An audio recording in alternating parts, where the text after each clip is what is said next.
The honourable member for Saanich Gulf Island has a point of order. Mr. Speaker, I attempted to catch your eye to respond to the earlier point of order raised by the honourable member for Chilliwack Hope.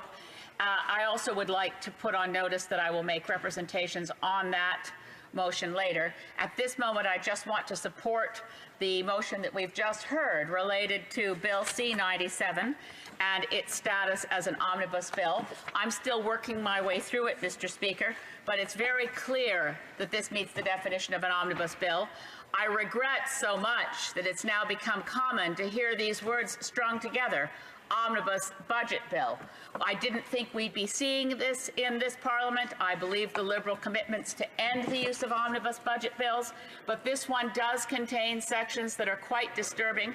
As I went through the budget, Mr. Speaker, it was very clear that 35 separate measures within the budget require legislative changes. So it was very clear to me we were going to see legislative changes for things like changing the interest rates for student loans, for getting action on items that we think are appropriate and long overdue.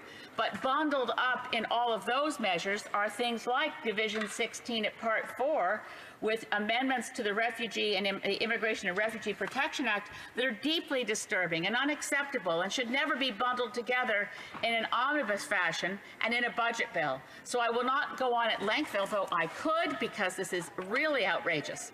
But I really do hope, Mr. Speaker, that we can at least split apart these sections so that it's the Immigration Committee that studies this division. Otherwise, so it's very clear what happens in an omnibus budget bill.